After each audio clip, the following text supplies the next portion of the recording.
Welcome to the beam where curiosity meets conversations, taking us a step further into the future we desire.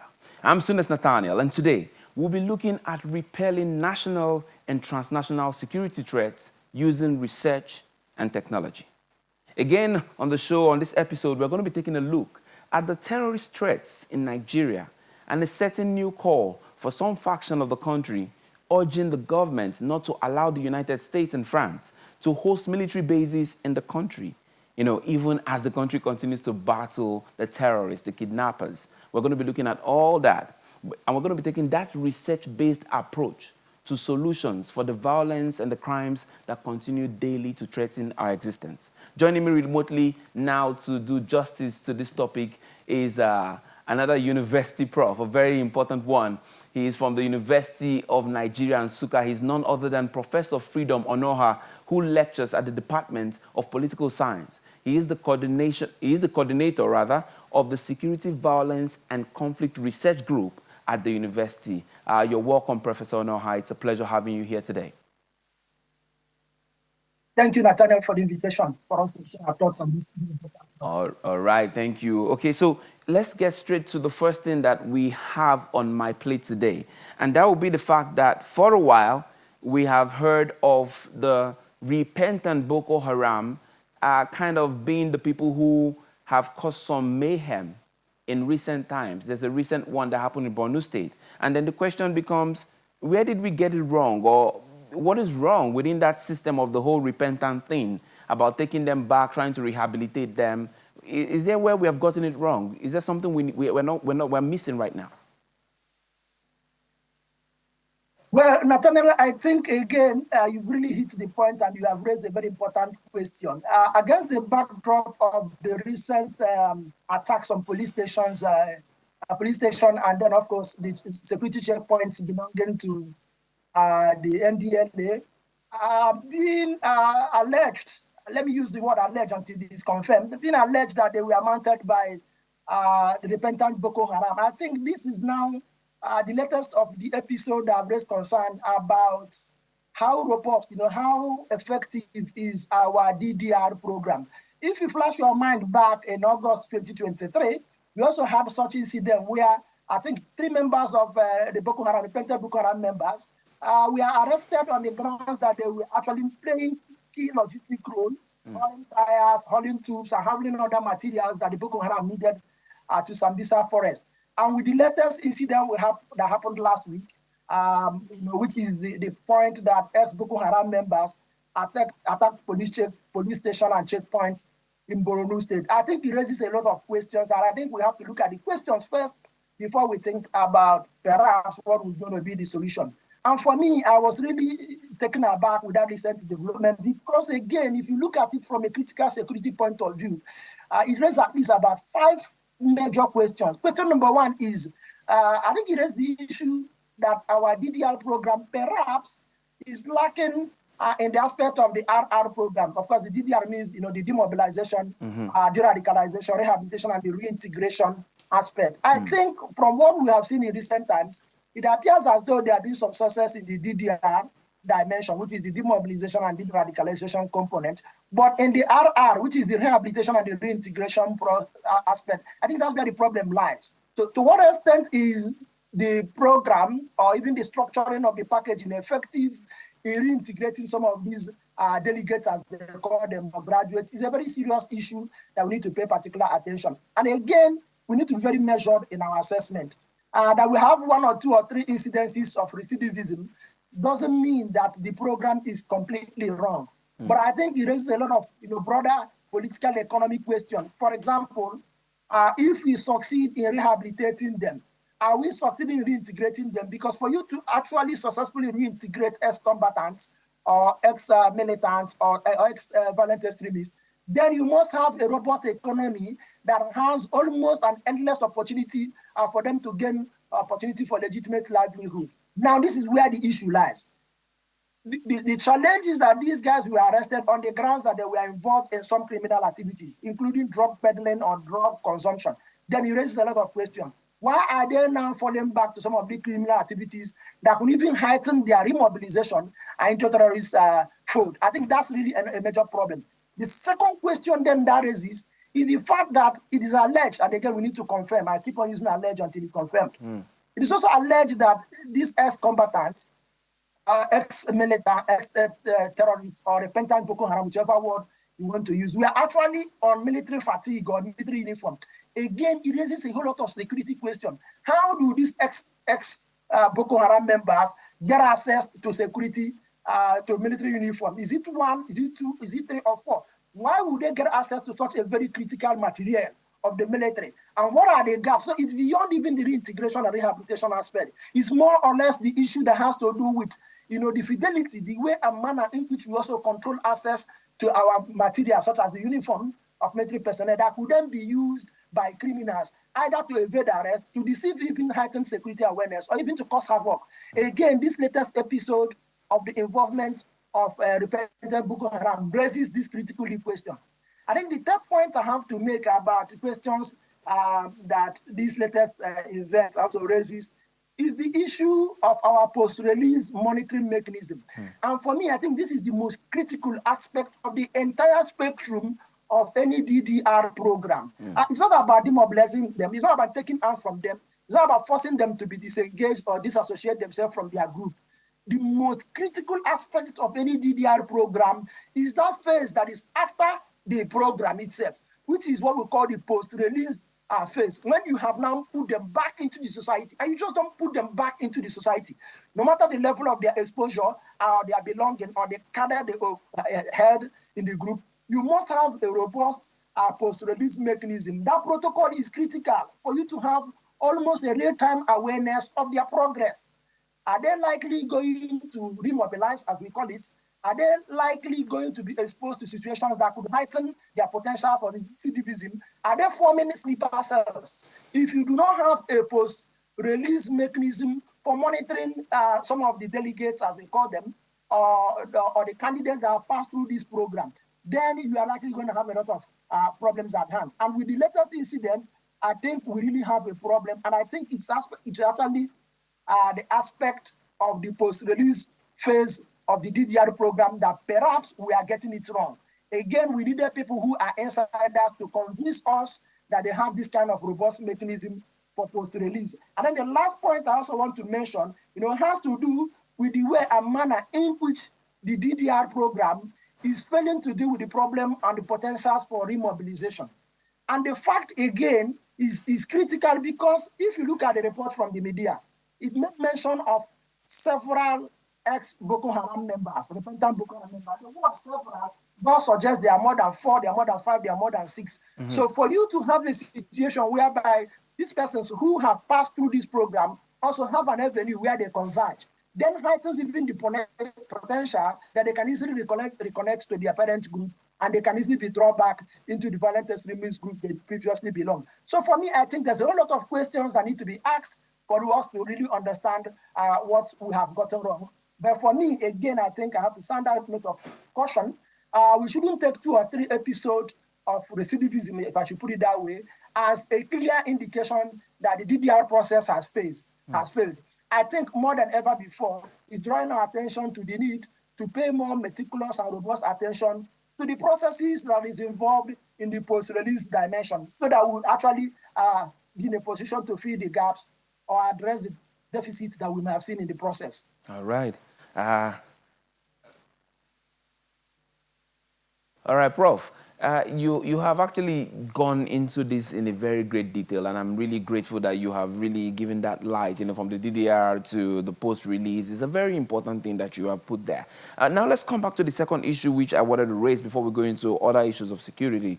It's the new report in which a faction from the north is saying, hey, the government should not allow the United States and France, to host military bases here in the country. So I think the question will be, do the Nigerian people have anything to really fear if these powers begin to say, hey, we want to have our military bases here in the country? Do we have anything to fear? Well, I think a lot is at stake. We need to take a much more, deeper and historical perspective to understand why a certain section of the country, particularly some intelligentsia or influential opinion leaders in the North is actually opposing the possibility, and it's still within the realm of possibility. The possibility that that Nigeria will be one of the potential hosts, to U.S. bases. This is not the first time issues like this have come up. If recall in 2007, 2009 actually, shortly after the 2007. Shortly after the United States, reconfigured its posture in Africa and then created a new command known as the African Command. Yeah. That generated a whole lot of debate. And in order to douse apprehension and concerns that it raised, the United States first started by saying that the African Command is not a combatant command. They tried to now to water it down a bit. The fear that comes with having a combatant command. Right? So they claimed it's not a combatant command. But we need to understand that even at that point in time, Nigeria was vehemently against the sighting of the AFRICOM, and even moved beyond that to make sure that countries that were potential good candidates, for example, Liberia, Nigeria funneled in a lot of diplomatic pressure to ensure that Liberia did not host AFRICOM. And then the United States was then forced to host AFRICOM in Stuttgart, Germany. And from there, it has been operating. Now, the latest, as you have mentioned, is the fact that the United States is being forced out of Niger because they operate two critical bases there. What they call the Air Force Base 101 and 102. 101, of course, is just very close to the capital, just in the capital near the international airport. And then 102 was the one that with partners, allies, France, and other European countries to maintain a real-time situational awareness of events that is happening in the Central Sahel, using it as a launch pad, not just to gain intelligence, surveillance, and reconnaissance, but also to launch attack against some terrorist groups. And again, there's a lot of questions and concerns which if time permits, we can discuss that. But now, because of the deterioration of relationship between the Nigerians and the French, which have also spilled over to that, which has led to the Nigerian junta asking the United States to pull off its forces. Now, the debate is Nigeria a good candidate to host such a base or basis? And are there risks or reasons, for us to be concerned, as you have rightly pointed out? I think if you look at it from different perspectives, I don't think Nigeria should ever contemplate hosting those bases. And I'm going to give you about 4 or 5 reasons why we should be worried. Number one, you have already seen that there's already increasing contention by superpowers, trying to get a lot of foothold or to gain more entrance into the West African region, the Sahel region, for example. With the booting of the Americans, we have already seen that the Russians are already creeping in, So if Nigeria is going to now host that base, again, is heightening this is our environment, this is our fragile environment, to become a space for great power competition. And I don't think it's something that is going to bode us any good at all. Second is that we already have a fractured relationship with Niger. And you can understand against the backdrop of Nigeria, as leading the ECOWAS to impose sanctions on Niger, but more importantly, also threatened to use military force, to compel the junta to leave. We have already had a fractured relationship. And I think I need to put this on the table. Amongst Nigeria's francophone neighbors, Niger has been the most enduring. Niger has been the one that has the most robust, most friendly relationship with us. But the unfortunate incident of last year's coup have created a serious gap, between us and Niger. Now, if we are likely going to host this military base by the US, it's really going to compound rather than address the diplomatic gaps we already have with Niger. Meanwhile, we needed to have that close relationship, that robust relationship with Niger to be able to more effectively deal with some of the transnational cross-border security challenges we are having. Whether you're talking about banditry or whether you're talking about a very enduring, strong relationship we've had in Niger in dealing with the problem of the Boko Haram. Don't forget the fact, again, I keep on mentioning Niger, don't forget about the fact that when we had the major challenge of Boko Haram attacks and displacement in the northeast, the deeper region of Niger played host to most of our brothers, our nationals that became refugees. And so this is a relationship that shouldn't be lost on us in terms of trying, to establish any relationship with a foreign power that will make a situation that is bad already worse. The third point I think we want to have to make is what we as security experts do pay particular attention to, which is like there's a direct connection. There's a kind of a correlation between the presence and the interest of Western powers and heightened commitment and the interest of global terrorist groups. And this is much more pronounced even before the death of Osama bin Laden. Granted that some of these global terrorist groups are now hunkering down, but you would completely agree with me that wherever you have U.S. interest, terrorist groups also tend to increase their presence and their attack. They may not be able to defeat U.S. forces, but for them also, it adds to the symbolic value of their global jihadi ideology, that they are fighting their enemy. So given that pronounced ideological position, particularly from global terrorist groups, that the U.S. is their staunch enemy. Anywhere, any place, anytime you have clear U.S. interest, then it's likely a very good magnet that will address the interest of terrorist groups. So I would not be surprised, for example, if we accept to locate that base, then you begin to see some level of increase in terrorist attacks in Nigeria.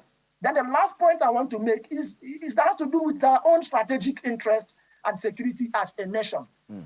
You could also understand the enormous capacity of the United States to leverage some of the technological prowess and assets it has, to pick intelligence, surveillance, and reconnaissance. But something is very particularly important in that aspect.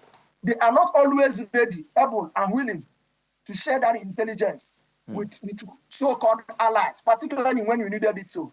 You will recall our experience with the 2014 Chibok incident when over 200 Chibok students were actually kidnapped. But they might tell you that the host nations or the allies are not willing to act very fast, to act on the intelligence given. Yeah, but the intelligence that was given was not sufficient. It was not in point that will enable government to act really. And there have been cases, really, there are some cases we know where, of course, when they get this intelligence, they are not ready, prepared, and willing to share this intelligence. And I think you need also to know that it's one of the sore points between the United States and the Nigerian junta. All right, because Prof. They believe Prof, we're going to take a pause now. I want you to hold that thought. This part, you have to start this part when we come back. We need to talk about it when you talk about this information sharing, information gathering. We need to talk about it, but we're going to take a break now. And when we return, we'll still be looking at strategies, more strategies for peace building and restoring, total state stability. We'll be right back. Just stay with us.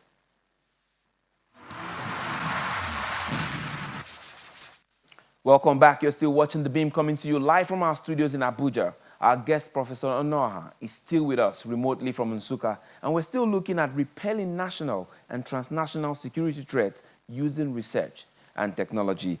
Prof, we were on that very good point, very strong point, and I think I want you to start from there again because it's one of the major highlights of this discussion, that thing about sharing information with the allies. Go ahead, sir. Yeah, absolutely. There's no doubt that the United States has, if not the greatest technological gadgets, for intelligence gathering, for surveillance, and for reconnaissance. And what they have in airbase 201 in Agadez is a clear example of what technology can do. Mention it: drones, UAVs, both manned and unmanned assets. The United States have it, and that in itself should give them that capacity to work very closely, work by and through this African ally to deal with the problem of terrorism. But again, if you use the experience of what we have seen in the Central Sahel, since the development and usage of those airbase, rather than not see a decrease in violent extremism in the Sahel, particularly in the tribal region, which is the Lupta-Koguma region, we saw an escalation of terrorist incidents and activities there. Forcing some of the junta, Burkina Faso, Mali, and Niger to ask the question: so, what's the essence of all these base? What's the essence of all these military assets that can give us real-time awareness? Yet we are not having an upper hand over terrorist groups. And interestingly enough, I hope you know that one of the most dreaded terrorists that led the 2020 attack on US base, the Danko, was actually killed by Malian forces. And so people are asking this critical question. Just recently, I think last 2 weeks or last week, people are asking this question. So why would you have this enormous asset for intelligence gathering, for surveillance, and for reconnaissance, and people are really not seeing clearly its positive impact on the ground. So that question will be asked when you come to Nigeria. When you have this kind of asset is based in Nigeria, do you really think that the United States will be so willing, ready, and committed to share on real-time basis the intelligence that are going to gather using those assets? I can tell you, Nathaniel, that the answer is no. They are only going to share those intelligence to the extent that it's going to further their own strategic and national interest. If it is not going to further their strategic and national interest, believe me, they are not going to share that intelligence. The second point is the fact also that it even heightens our own vulnerability in terms of protecting some of our strategic assets and even guiding our own security posture in the near future. If you have them right inside your bedroom, I think it becomes almost very difficult for us to control or to limit the kind of intelligence they will gather within Nigeria. So I think that's a problem, and that's an issue, and that is the more reason why those influential persons from the north, the intelligences are agree that Nigeria should not in any way consider locating or accepting to locate the U.S. base within our territory. Wow, that was really deep there, and I'm sure many people are going to be asking further questions even as we go on. But let us come back home much more. Like, let us bring it home much more. What is really, in your assessment, you're a man of research, what is really the security situation in this nation now? Is it better than we did have it maybe a year or two ago? Or are we really still within the same mess that we have been in, and we're just still fighting to survive? Well, with every sense of honesty, I think for me, using the environment I'm living as a unit of analysis, then to extrapolate even to larger context, I think we really have to be very fair and measured in our expectation. But for me, I think if you say a year ago or 2 years ago, I am persuaded to argue that I think we have seen a lot of improvements in the security situation of the country. I will give you 2 or 3 examples that you really can assess. If you look at the trend and pattern of terrorist activities in the Lake Chad region, for example, looking at attacks by the Boko Haram, whether mounted in Nigeria, whether mounted in Chad, whether mounted in Niger, or whether mounted in Cameroon. Since 2020, we have seen fundamental decline of the incidents of terrorist attacks, particularly if you go by the data provided by the ACLED, that is the Armed Conflict Inventory Database. Now, the only time we have seen an increase in Boko Haram attack from 2020 up to 2024 now was in 2023. And please, let's have a clear understanding of that for that increase. The increase was as a result of heightened clashes between the 2 rival groups of the Boko Haram, which is the Jama'atu al-Sunnah Lidawati wal Jihad, the one you call JAS, that was previously led by Abubakar Shakau before he was killed in 2021, and then the splinter group known as the Islamic State West African Province. Since the last 2 years, we have now seen sustained clashes between these groups. When you put the data together, the tendency is that if you look at the Global Terrorism Index report of 2023, you will now see that Nigeria has had an increase in terrorist incidents for the first time. But please note that that increase has nothing to do with attacks on our military formation, has nothing to do with attacks on our security forces, and it has nothing to do with attacks on civilians. The fundamental reason for the surge last year was because we have seen heightened increase in jihadi rivalry, the clashes between these 2 groups. And that will not take the fact away from the effort and successes of our military personnel, both in terms of ramping up national and regional counter-terrorism efforts that have put tremendous pressure on this group, and that is now forcing them to confront more between them than to confront or to launch attack. That, for me, is an indication that we are having some level of success. Second, if you take the Southeast as another unit of analysis, I think anybody who wants to be fair to the current administration, anybody who wants to be very fair to the current military effort in the Southeast and security efforts, would definitely tell you that we have seen fundamental improvements in the Southeast. I shuttled between the University of Nigeria and Nsukka and Enugu almost on a two weeks basis because I have reasons to fly. And each time I will travel, one of the things that will always hit my mind is my own personal security, because there's a very long stretch of road, called OP, up to the point when you get to Enugu, where is extremely very vulnerable to kidnappings and stuff like that. But since the last 2-3 months, we have seen fundamental decline, in the incidence of kidnapping. It's not just restricted to this road.